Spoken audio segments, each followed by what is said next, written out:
সুপ্রিয় শিক্ষার্থীরা, আশা করছি সবাই ভালো আছো।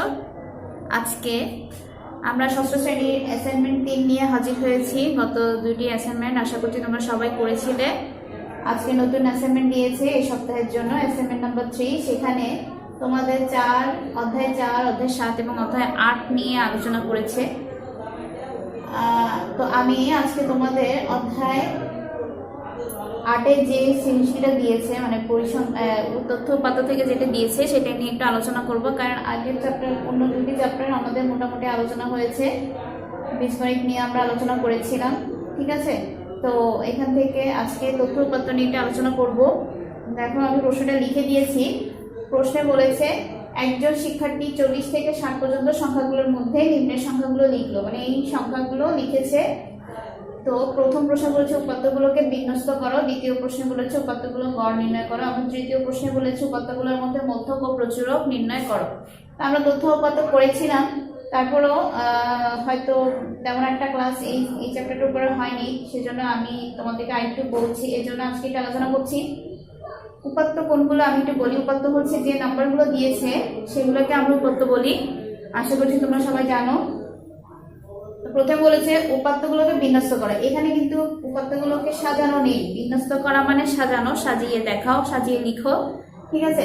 তো বিন্যস্ত নেই, বিন্যস্ত মানে যে কোনো একটা ক্রম অনুসারে তোমাকে লিখতে বলেছে, সাজিয়ে লিখতে বলেছে। তো আমরা সেটা বলি, উপাত্তগুলো এই সংখ্যাগুলোকে একটু সাজিয়ে বিন্যস্ত করবো, মানে সাজাবো।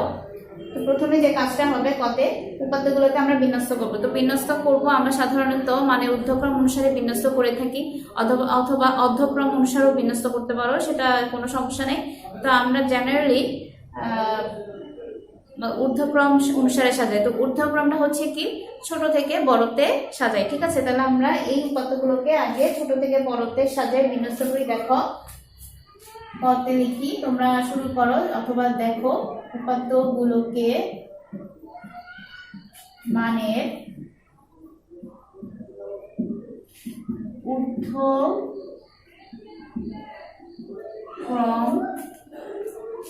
অনুসারে সাজিয়ে পাই, ঠিক আছে। মানে মানের ঊর্ধ্বক্রম মানে ছোট থেকে ঊর্ধ্ব মানে উপরে উঠবে, মানে ছোট থেকে বড়তে যাবে, ঠিক আছে। তাহলে সবচেয়ে ছোট সংখ্যাটা আমাদের এখানে কি আছে সেটা দেখতে হবে।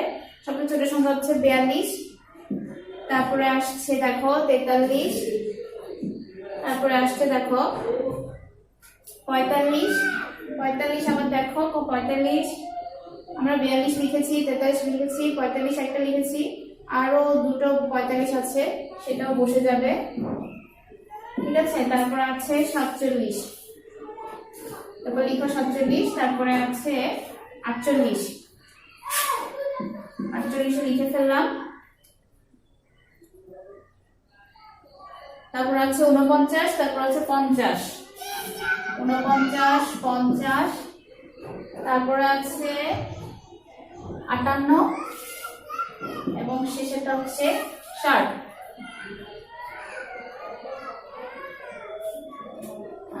এখানে দেখা যাচ্ছে আরো দুটি সংখ্যা আছে মেবি।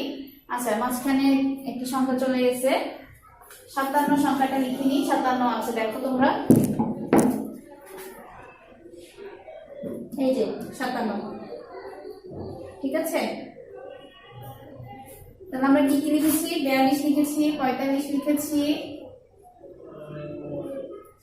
43 লিখেছি, তারপরে 47 লিখেছি, 47-এর পর 48 লিখেছি, 49 লিখেছি, 50 লিখেছি, তারপর আছে 57 লিখতে হবে। আচ্ছা, 47, এই যে 47 দুইবার আছে, তাহলে 47 আরো একটা 47 হবে, সেটা এখানে লিখে দাও, ঠিক আছে। 50-এর পরে হচ্ছে 57, তারপর হচ্ছে 58, তারপর হচ্ছে 60। এই যে আমরা সাজিয়ে ফেলেছি। মানে তোমরা আসলে সবগুলো সংখ্যা লিখেছো কিনা সেটা কিভাবে হিসাব করবে, এখানে কয়টা সংখ্যা আছে আগে দেখবে। এখানে 13টা সংখ্যা আছে, তুমি এখানে সাজানোর পর 13টা সংখ্যা হয়েছে কিনা সেটা দেখবে। যদি না হয় নিশ্চয়ই তুমি একটা কোনো একটা সংখ্যা স্লিপ করে গেছো সেটা একটু মিলিয়ে নিলে চলে আসবে, ঠিক আছে। তাহলে মানে ঊর্ধ্বক্রম অনুসারে আমরা সাজিয়েছি যে ছোট থেকে 42 থেকে 60, ছোট থেকে বড়তে গিয়েছি। এটাই আমাদের ক নাম্বার ছিল, আর কিছু লাগবে না। এবার খতে আসো। খতে বলেছে উপাত্তগুলোর গড় নির্ণয় করতে। গড়টা আমরা সবাই জানি, সহজ একেবারে। গড় হচ্ছে একটা প্রশ্নে যে উপাত্তগুলো দেওয়া থাকে সেই টোটাল উপাত্তগুলোকে যোগ করলে যে যোগফলটা পাওয়া যাবে সেটাকে টোটাল উপাত্ত কয়টা আছে সেই সংখ্যা দিয়ে ভাগ করলে গড় পাওয়া যায়। আমরা সবাই জানি উপাত্তগুলোর যোগফলকে টোটাল যতটা উপাত্ত আছে ততটা দিয়ে ভাগ করলে গড় আসে। তাহলে আমরা আগে লিখতে হবে যে খতে আমরা তো আগে কতে আমরা তো সাজিয়ে নিয়েছি, খতে লিখবো উপাত্তগুলোর যোগফল। উপাত্তগুলোর যোগফল মানে এই সবগুলো উপাত্ত যোগ করলে কত আসবে সেটা যোগ করলে আসবে 636, ঠিক আছে। এরপর লিখো মোট উপাত্ত। মোট উপাত্ত মানে কতটা উপাত্ত আছে সেগুলো, মানে এখানে কয়টা উপাত্ত আছে, 13টা। সুতরাং এবার আমরা গড় নির্ণয় করতে পারি। গড় হচ্ছে এই সবগুলো যোগফল মানে 636 ভাগ এই টোটাল কয়টা উপাত্ত আছে সেটাই 13, ঠিক আছে। মানে এই যোগফলটাকে 13 দিয়ে টোটাল উপাত্তটা দিয়ে ভাগ করলে যা আসবে সেটাই হচ্ছে 48.92। এটাই আমাদের গড়। আশা করছি সবাই বুঝতে পেরেছ, সবারই মনে আছে। গড়টা একেবারে সহজ, আমরা সবাই করেছি, আগেও অনেক করেছি, ঠিক আছে। তারপর আসো গতে। গতে কি বলেছি, উপাত্তগুলোর মধ্যক ও প্রচুরক নির্ণয় করো। গড় নির্ণয় করেছি, এবার মধ্যক আর প্রচুরক নির্ণয় করা, ঠিক আছে। তাহলে আমাদের মধ্যক প্রচুরক নির্ণয় করা। মধ্যক নির্ণয়ের জন্য আমরা সূত্র জানি, দুইটা সূত্র আছে। একটা হচ্ছে যদি উপাত্ত জোড় সংখ্যা হয় তাহলে একটা সূত্র, আর যদি উপাত্ত বিজোড় সংখ্যা হয় তাহলে আরেকটা সূত্র, ঠিক আছে। তাহলে এখন আমাদেরকে আগে দেখতে হবে উপাত্তগুলো কিসে আছে, জোড়ে আছে নাকি বিজোড়ে আছে। তাহলে আমরা টোটাল যোগফলটা কত জানি, 13। টোটাল সংখ্যাটা কত জানি, 13। তো 13 কি সংখ্যা, বিজোড় সংখ্যা। তার মানে আমার উপাত্ত সংখ্যাটা কিসে কি বিজোড় সংখ্যায় আছে। তাহলে আমাদের সূত্রটা হবে বিজোড়ের জন্য যে মধ্যকের সূত্র সেটাই আমাদের সূত্র হবে। মধ্যকের সূত্র বিজোড়ের জন্য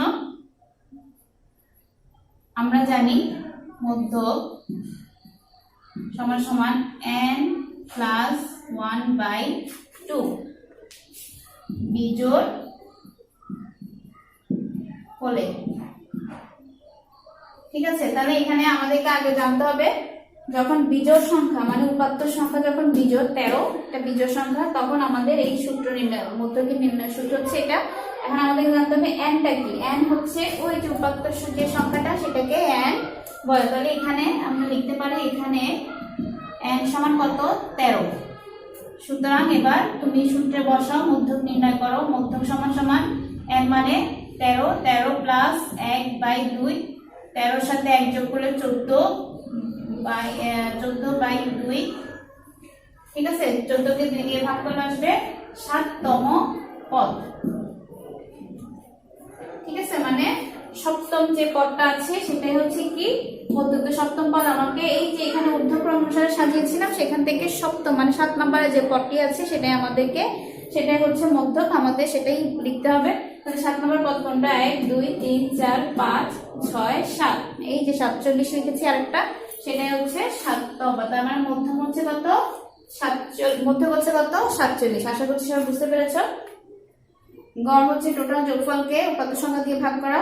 মধ্যক হচ্ছে জোড় সংখ্যা হলে যদি উপাত্ত সংখ্যা জোড় হয় তাহলে একটা সূত্র, আর যদি বিজোড় হয় একটা সূত্র। জোড় হলে n/2 দিয়ে তুমি সহজে করে ফেলতে পারছো, আর বিজোড় হলে n প্লাস 1/2। এই সূত্রটা n হচ্ছে যে উপাত্ত সংখ্যা বলেছি সেটা, তার মানে এখানে n হচ্ছে 13।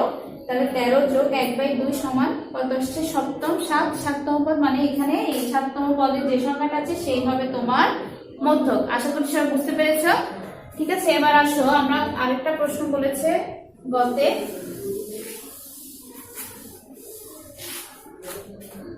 প্রচুরক নির্ণয়। তাহলে প্রচুরক নির্ণয়টা কিভাবে হবে, প্রচুরক নির্ণয়ের জন্য আমরা জানি প্রচুরক কিভাবে নির্ণয় করা হয়।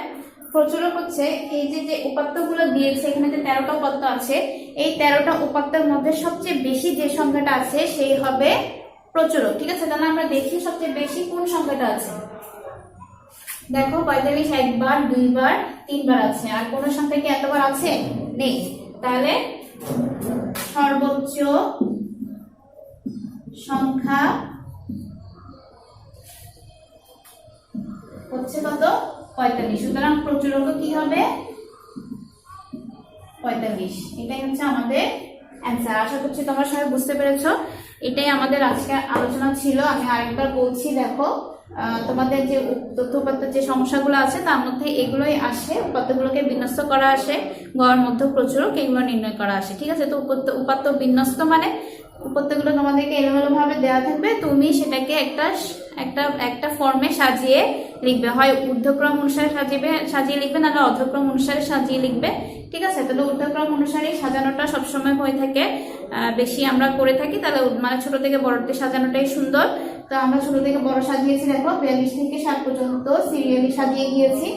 যারা বেশি, যে সংখ্যাটা 1-এর অধিক আছে তাদেরকে পাশাপাশি লিখেছি। ঠিক আছে, দেখো 45 তিনবার ছিল, তিনবারই লিখেছি, 47 দুইবার ছিল, দুইবারই পাশাপাশি লিখেছি, তারপরে পরবর্তী সংখ্যাটা লিখেছি। এরপরে আসো আমাদেরকে গড় নির্ণয় করতে বলেছে। গড় তো আমরা জানি, যতগুলো উপাত্ত থাকে সবগুলো উপাত্তকে যোগ করে টোটাল উপাত্তের সংখ্যা দিয়ে ভাগ করলে আমরা গড় পেয়ে যাবো। যেমন এখানে 13টা উপাত্ত ছিল, সবগুলোকে আগে যোগ করেছি, যোগ করে পেয়েছিলাম কত? 636। সেটাকে টোটাল উপাত্ত কয়টা? 13টা, 13 দিয়ে ভাগ করেছি, আমাদের অ্যান্সার চলে আসছে।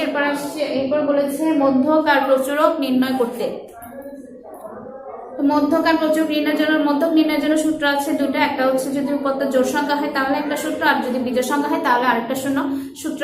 তাহলে জোড় সংখ্যার জন্য শুধুমাত্র n/2 দিয়ে তুমি মধ্যক নির্ণয় করতে পারবা, আর বিজোড় হলে n+1/2 এই সূত্র দিয়ে তুমি মধ্যক নির্ণয় করতে পারবে। এখানে n-টা হচ্ছে আমাদের যে টোটাল উপাত্ত সংখ্যা থাকে সেটাই n, মানে এখানে n সমান হবে 13। এই যে 13 সাথে 1 যোগ করে সূত্রে ভাগ 2 করলে 14/2 সমান হবে 7, মানে সপ্তম যে পদটা আছে সেই হবে মধ্যক। তাহলে এখান থেকে আমরা সপ্তম পদ 47 পেয়েছিলাম, 47 ছিল মধ্যক। আর প্রচুরক হচ্ছে সবচেয়ে বেশি, উপাত্তগুলোর মধ্যে সবচেয়ে বেশি, মানে 1-এর অধিক যে সংখ্যাটা বেশি আছে সে থাকবে প্রচুরক। যেমন 45 ছিল 3 বার, তাহলে সবচেয়ে বেশি 45 ছিল, 45 আমাদের প্রচুরক হবে। আশা করছি তোমরা সবাই বুঝতে পেরেছো, তোমাদের সবাই মনে থাকবে, তোমরা অ্যাসাইনমেন্টটা করতে পারবে। সবাই ভালোভাবে অ্যাসাইনমেন্ট তৈরি করবে, পড়ালেখা করবে, বাসায় থাকবে, সুস্থ থাকবে, ভালো থাকবে। আল্লাহ হাফেজ।